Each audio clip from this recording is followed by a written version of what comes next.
चला नमस्कार, मी पी थोरा तुमचं पुन्हा एकदा स्वागत आहे एका नवीन व्हिडिओमध्ये. आजच्या व्हिडिओमध्ये आपण UPSC या महत्त्वाच्या डिपार्टमेंटमध्ये मेडिकल डिव्हायसेस या डिपार्टमेंटच्या अंडर जी महत्त्वाच्या ड्रग इन्स्पेक्टरच्या वॅकन्सी निघलेल्या आहेत तर त्याच्या सिलेबसबद्दल तुमच्यापैकी बरेच जण मला कमेंट बॉक्समध्ये प्रश्न विचारत होते. तर आजच्या व्हिडिओमध्ये आपण आता तरी सध्याच्या रिसेंट ॲडव्हर्टाइजमेंटला धरून सिलेबस पब्लिश केलेला नाही UPSCने. आणखीन कुठल्याही ऑफिशियल नोटिफिकेशन जर आपण बघितलं तर तिथे तुम्हाला वेबसाईटवरती कुठेही सिलेबसबद्दल आता रिसेंट अपडेट बघायला भेटणार नाही. पण याच डिपार्टमेंटच्या सेम अशीच ॲडव्हर्टाइजमेंट जी आहे ती 2018ला आलेली होती CDCOमध्ये, ज्याच्यामध्ये जवळपास 17 एवढ्या महत्त्वाच्या जागा होत्या ड्रग इन्स्पेक्टरच्या. आणि सेम मेडिकल डिव्हायसेसच्याच अंडर ही जी आहे ती पोस्ट रिक्रुटमेंट जी आहे ती भरल्या गेली होती. तर त्याचाच महत्त्वाचा सिलेबस आपण थोडक्यामध्ये बघून घेऊयात आणि कदाचित हाच सिलेबस UPSC तुम्हाला आता येणाऱ्या मागच्या आता जर एक्झाम होती जी आपली तुमची होणारी आहे 20 जागेसाठी, तर त्याला सुद्धा हाच सिलेबस असू शकतो. थोडक्यामध्ये आपल्याला एक अंदाज येऊन जाईल की नेमका एक्झामचा पॅटर्न किंवा कसा आहे. आपल्यापैकी बऱ्याच जणांच्या मनामध्ये शंका होत्या की सिलेबस कसा आहे, सिलेबस फार्मसीचा आहे किंवा फार्मसीला सोडून आहे, तर तो आपण आजच्या व्हिडिओमध्ये डिस्कस करूयात. सर्व महत्त्वाचे ॲड तुम्हाला याच्यामध्ये जोडलेले आहेत. तुम्ही तर बघू शकता ही ॲडव्हर्टाइजमेंट जी आहे ती 2018ची महत्त्वाची ॲडव्हर्टाइजमेंट आहे, ज्याच्यामध्ये 17 पोस्ट ड्रग इन्स्पेक्टरच्या होत्या, जे की मेडिकल डिव्हायसेसच्या जी महत्त्वाची अंडर त्याच्या फिलअप केली होती वॅकन्सी. CDCO ही महत्त्वाची ऑर्गनायझेशनच्या अंडर ह्या वॅकन्सी ज्या आहेत त्या फिलअप केल्या होत्या. आणि खाली आल्यानंतर जर आपण बघितलं तर याच्यामध्ये एक्झामचे सेंटर दिलेले होते, centre of the test, centre code दिलेला होता, ज्याच्यामध्ये आपल्यापैकी महाराष्ट्रामध्ये जे विद्यार्थी एक्झाम देणार आहे तर त्यांना इथं आपण जर बघितलं तर नागपूर हे सेंटर अवेलेबल होतं. ही एक्झाम मी सुद्धा अटेंड केली होती. तर नागपूरला 2018मध्ये ह्या एक्झाम ज्या आहेत त्या राबवल्या गेलेल्या होत्या. तर महाराष्ट्रामध्ये आपलं नागपूर जे आहे हे सेंटर इथे असणार आहे. त्याच्यानंतर इकडे जर आपण बघितलं स्कीम ऑफ टेस्टमध्ये, थोडक्यामध्ये जर इथे एक्झामचं जी महत्त्वाची स्कीम आहे किंवा जो पॅटर्न आहे तो दिलेला आहे, वेळ वगैरे, तर तो बघूयात आपण. The test will be of 2 hours, 120 मिनिटे तुम्हाला दिले जातील, जवळपास 2 तास आपल्याकडे आहेत.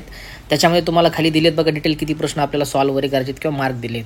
All questions will be carried equal marks, प्रत्येक प्रश्नाला सेम मार्क असणार आहेत. The test will have objective type questions with multiple choice answers. लक्षात येते MCQ लेवलची जी आहे ही आपली एक्झाम होणार आहे, ज्याच्यामध्ये 2 तास तुम्हाला दिले जातील. Medium of the test will be English only, जे भाषेचं माध्यम आहे तर ते फक्त इंग्रजी असणार आहे, कुठेही बाय लँग्वेजचा इथं उल्लेख केलेला नाही. There will be penalty for wrong answers, every wrong answers will carry deduction of 1/3 of the mark assign to that questions. If no answer is marked for the question, there will be no penalty for the question. लक्षात येते 1/3 negative system आपल्याला याच्यामध्ये बघायला भेटणार आहे. जशी आपल्या महाराष्ट्रामध्ये आपल्या फार्मा एक्झाममध्ये निगेटिव्ह सिस्टीम नाही, काही ठिकाणी आहे 1/4 आहे, तर इथं तुम्हाला 1/3 निगेटिव्ह सिस्टीम आहे. त्याच्यामुळे पेपर सॉल्व्ह करत असताना केअरफुली आपल्याला अटेंड करावा लागेल. आणि test will carry the maximum 300 marks, जवळपास 300 मार्कची तुमची एक्झाम होणार आहे, ज्यासाठी 2 तास आपल्यासाठी दिलेले आहेत आणि त्याच्यामध्ये 1/3 सिस्टीम राबवली जाईल. एवढं लक्षात आलं. त्याच्यानंतर सिलेबस ऑफ द टेस्ट, एक्झामचा सिलेबस काय होता 2018ला, जो की आत्तासुद्धा येणाऱ्या 20 ज्या तुमच्या व्हॅकन्सी आहेत त्याच्यासाठी सुद्धा हाच सिलेबस UPSC देऊ शकते. तर आपण मागचा सिलेबस थोडक्यात डिस्कस करूया की कसा होता. याचा पेपरसुद्धा आपल्या पुस्तकामध्ये अवेलेबल आहे, तिथून तुम्हाला बाकीच्या गोष्टी क्लिअर होऊन जातील. आता खाली बघा, current issue of the national and international importance related to the social, economic and industrial development. तर करंटवरचा टॉपिक आहे, सर्व जर कव्हर करतील. Engineering aptitude covering the logical reasoning and analytical ability, हा सुद्धा कॉमन टॉपिक आहे. Engineering mathematics and numerical analysis, इथून मात्र जेही सिलेबस आहे तो फक्त इंजिनिअरिंगच्या फील्डशी रिलेटेड आपण इथं बघू शकतो. फार्माचं जरी एज्युकेशन दिलं असेल पण जी व्हॅकन्सी आहे ती मेडिकल डिव्हायसेसमध्ये निघाल्या कारणाने फक्त इंजिनिअरिंगचा इथं सिलेबस दिलेला आपल्याला दिसत असेल. आणि ॲडव्हर्टाइजमेंटसुद्धा जर आपण क्वेश्चन बघितले तर त्याच रिलेटेड प्रश्न विचारले गेले होते. त्याच्यानंतर general principle of the design, drawing and importance of the safety, standards of quality practices in production, construction, maintenance and services, basic of engineering and environment, त्याच्यामध्ये conservation, environmental pollution and degradation, climate change, environmental impact assessment, त्याच्यानंतर basics of project management, त्याच्यानंतर basics of material science and engineering, त्याच्यानंतर information and communication technologies, ICT म्हणतो, based tool and their applications in engineering such as networking, e-governance and technology based education. आणि शेवटचा point तुम्ही बघू शकता, ethics and values in engineering profession अशा प्रकारचा total dedicated जर सिलेबस आपण जर बघितला तर फक्त इंजिनिअरिंगच्या रिलेटेड आपण इथं बघू शकतो. कुठेही फार्माचा आपल्याला पॉईंट मेन्शन केलेला दिसत नाही. फक्त पहिले 2 पॉईंट जे आहेत ते थोडेसे करंट आणि मॅथ रिजनिंगशी रिलेटेड आपण बघू शकतो आहेत, म्हणून फक्त ते आपण जनरली कव्हर करू शकतो अदर स्ट्रीमचे विद्यार्थी. पण ओव्हरऑल जर सिलेबस आपण जर रिव्ह्यू बघितला तर फक्त तो इंजिनिअरिंगच्या महत्त्वाच्या डिपार्टमेंटशी रिलेटेड असताना आपल्याला दिसत असेल. आणि ॲडव्हर्टाइजमेंट जरी आपण चेक केली तरी आपलं जे एज्युकेशन क्वालिफिकेशन आहे ते ऑरमध्ये दिल्या कारणाने कदाचित UPSCने रिक्रुटमेंट रूल बनवत असताना यांना प्राधान्य जे आहे ते दिलेलं असेल. तर अशा प्रकारचा 2018चा हा पूर्ण सिलेबस होता, ज्याच्यामध्ये फक्त आपल्याला टेक्निकलचे जर प्रश्न जर आपण बघितले तर फक्त इंजिनिअरिंगशी रिलेटेड असेल. एक्झामचं सेंटर तुम्हाला मी सांगितलं नागपूर आहे आणि रिक्रुटमेंट रूल सध्या बनलेले आहेत, ॲड पब्लिश झालेली आहे. 2018ला सुद्धा ही रिक्रुटमेंट राबवली गेली होती आणि तिथे सुद्धा हाच सिलेबस, हाच पॅटर्न, हेच डिपार्टमेंट होता आणि पेपरसुद्धा त्याच्यावरतीच विचारला गेलेला होता. त्याच्यामुळे कुठेही याच्यामध्ये चेंजेस होणार नाहीत. UPSC जरी सिलेबस टाकला तरी हाच कदाचित सिलेबस पुढे फॉरवर्ड करू शकते. तर थोड्या दिवसामध्ये आपल्याला नेमकं कळून जाईल अपडेट की नवीन सिलेबस हा काय असू शकतो. तशी काही अपडेट आली तर तुम्हाला मी नेक्स्ट व्हिडिओमध्ये पुन्हा ती व्यवस्थित एक्सप्लेन करून सांगेन. लक्षात आलं, इथपर्यंत क्लिअर झालं आपल्याला. त्याचबरोबर जे विद्यार्थी नवीन व्हिडिओ बघत असतील, ज्यांना माहिती नसेल की किंवा आतापर्यंत त्यांनी मागचा व्हिडिओ जर बघितला नसेल तर त्यांच्यासाठी पुन्हा एकदा अपडेट थोडक्यात मी डिस्कस करेन.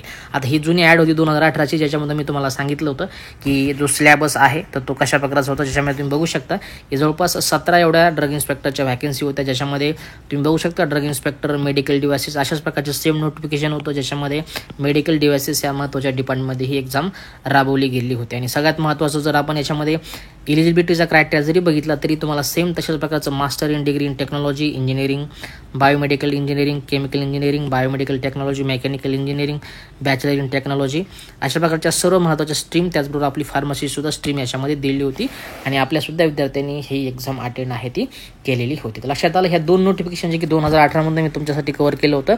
एक्झामचं पॅटर्न किंवा एक्झामचा सिलेबस तुमच्या लक्षात यावा. त्याच्यामध्ये आपण बघितलं 1/3 निगेटिव्ह सिस्टीम आहे, 300 मार्काची एक्झाम आहे, 2 तास तुम्हाला दिले जातील, त्याच्यामध्ये तुम्हाला प्रश्न हे सॉल्व्ह करायचे आहेत.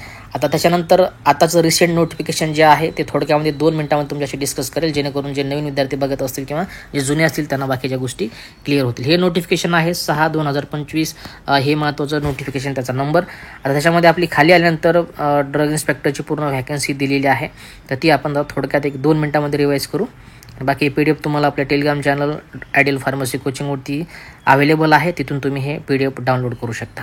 खाली आल्यानंतर 24 नंबरची आपली ड्रग इन्स्पेक्टरची व्हॅकन्सी आहे. टोटल 20 जागा तुम्हाला याच्यामध्ये तुम्ही बघू शकता. अनरिझर्व्ड कॅटेगरी 7, EWसाठी 3, OBCसाठी 5, SCसाठी 3, STसाठी 2 आणि फिजिकली चॅलेंज पर्सनसाठी तुम्ही विचारत होता तर 2 जागा याच्यापैकी तुम्हाला रिझर्व्ह असताना दिसत असतील. आता रिझर्वेशन फिजिकली चॅलेंज पर्सनसाठी specially suitability of the post for the PWD, काय तुमची पात्रता असायला पाहिजे फिजिकली चॅलेंज पर्सनची, तर ती खाली पूर्ण इथे दिलेली आहे बघा. काय कशा प्रकारचं तुमचं जे फिजिकली हँडिकॅपचं जे रिक्वायरमेंट त्यांना आहे तर ती कशा प्रकारची असावी, तर ती सगळं डिटेल इथे दिले, ते आपण बघून घ्यायचे आहे. पे स्केलचा विचार केला तर लेवल 8च्या अकॉर्डिंग तुमचं पेमेंट जाईल. एजचा जर विचार केला तर अनरिझर्व्ड कॅटेगरी आणि EWS कॅटेगरीसाठी जे विद्यार्थी आहेत त्यांना मॅक्झिमम 30 वर्षाची एज लिमिट आहे हायरची. मिनिमम 18 वर्ष तुमचं पाहिजे आणि मॅक्झिमम 30 वर्षापर्यंत तुम्ही अप्लाय करू शकता. OBC कॅटेगरीचे जे विद्यार्थी आहे, जे की सेंट्रल गव्हर्नमेंटला आपण कॅटेगरीचे विद्यार्थी OBCमध्ये येत असतो, त्यांना 33 वर्षाची हायर एज लिमिट बघू शकता तुम्ही, त्यांच्यासाठी आहे. SC आणि STसाठी 35 वर्ष आहे, फिजिकली चॅलेंजसाठी 40 वर्ष आहे. अशा प्रकारची एज लिमिट आपण बघितली. त्याच्यानंतर इसेन्शियल क्वालिफिकेशन महत्त्वाची जी पात्रता आहे तर ती काय आहे थोडक्यामध्ये पुन्हा डिस्कस करू. एज्युकेशनलमध्ये तुम्ही बघू शकता बॅचलर ज्यांचं झालेलं आहे, कशामध्ये बॅचलर झालं आहे, engineering, technology, biomedical, chemical, mechanical, electrical, electronics, instrumentation, biotechnology, polymer and computer science, medical electronics engineering from the recognise university. ज्या लोकांचं बॅचलर एवढ्या स्ट्रीममध्ये झालेलं आहे त्या सर्व लोक या पोस्टसाठी इलिजिबल आहेत. आता आपलं क्वालिफिकेशन कशामध्ये झालेलं आहे एवढ्यापैकी आपण बघायचं आहे आणि या पोस्टसाठी अप्लाय करायचं. आपण सर्वजण पात्र आहोत. इथे मात्र ऑर करून आपल्याला फार्मसीच्या स्ट्रीमच्या विद्यार्थ्यांना सुद्धा क्वालिफाय केलेलं आहे नवीन रिक्रुटमेंट रूलनुसार. त्याच्यामध्ये जे विद्यार्थी बॅचलर म्हणजे ज्यांचं B फार्मसी झाले 4 वर्षाचं ते विद्यार्थी क्वालिफाईड आहे. D फार्मसीचे विद्यार्थी क्वालिफाय नाहीत. मला तुम्ही प्रश्न विचारत होता, तर B फार्मसीचे विद्यार्थी ज्यांचं बॅचलर डिग्री झालेली आहे, तर बॅचलर कशामध्ये तुमचं झालेलं पाहिजे, एक तर फार्मसी ज्याच्यामध्ये आपले सर्व फार्मसी स्ट्रीम आल्या, त्याच्यानंतर फार्मास्युटिकल सायन्समध्ये तुमचं झालं असेल तरी तुम्ही क्वालिफाय आहात, मायक्रोबायोलॉजीमध्ये झालं असेल तरी क्वालिफाय. तर याच्यामध्ये BSc MSc दोन्ही पण आले. तुमच्या कमेंटमध्ये झाला मला BSc MSc बद्दल विचारलं होतं. तर तुम्ही सर्वजण क्वालिफाय आहात. तुमचं बॅचलर हे मायक्रोबायोलॉजी झालेलं आहे, त्याच्यानंतर बायोकेमिस्ट्रीमध्ये बॅचलर झालेलं पाहिजे, केमिस्ट्रीमध्ये झालेलं पाहिजे किंवा लाईफ सायन्समध्ये झालेलं पाहिजे. एवढ्या स्ट्रीममध्ये जर तुमचं बॅचलरशिप झालेली असेल तर तुम्ही सुद्धा सर्वजण या पोस्टसाठी अप्लाय करू शकता. लक्षात आलं? तर ही तुमची पात्रता होती. बाकी महत्त्वाची डेट, परमनंट ह्या सर्व पोस्ट आहेत. गॅजेटेड ग्रुप बीच्या अंडर ही तुमची पोस्ट असणार आहे. आणि सगळ्यात महत्त्वाचं, शेवटला महत्त्वाच्या डेट आपण जाणून घेऊयात. ॲप्लिकेशन फॉर्म हे 24 तारखेपासून चालू झालेले आहेत आणि शेवटची तारीख असणार आहे 12 जून 2025. या डेटच्या अगोदर आपल्याला ॲप्लिकेशन जे आहे ते कंप्लीट करायचं आहे. वेबसाईट आहे upsconlinegovernment.in. या वेबसाईटवर जाऊन आपल्याला ऑनलाईन या पोस्टसाठी अप्लाय करायचं असेल. बाकी या संदर्भात काही अडचण असेल तर मला कमेंट बॉक्समध्ये प्रश्न विचारू शकता किंवा माझा नंबर तुम्हाला स्क्रीनवर दिसत असेल याच्यावरती मेसेज करू शकता. एक्झामचा पॅटर्न किंवा PYQची प्रॅक्टिस करण्यासाठी आपलं ड्रग इन्स्पेक्टरचं पुस्तक अवेलेबल आहे, ज्याच्यामध्ये तुम्हाला मागच्या PYQसाठी प्रश्नपत्रिका अवेलेबल करून दिलेल्या आहेत. नक्कीच येणाऱ्या एक्झामसाठी तुम्हाला त्याच्यातून ॲनालायसिस करून महत्त्वाच्या हेल्पफुल ते पुस्तक ठरू शकतं. आजच्या फक्त एवढंच. बाकी एक टेलिग्राम चॅनल डाउनलोड करून घ्या. पुढच्या महत्त्वाच्या अपडेट्ससाठी तुम्ही मला टेलिग्रामवरती आणि या यूट्यूब चॅनलवरती जॉईन करू शकता. तर आजच्या फक्त एवढंच. भेटूया काही पुढच्या महत्त्वाच्या अपडेट्ससोबत. तो तुमची काळजी करा आणि अभ्यास करा. जय हिंद, वंदे मातरम.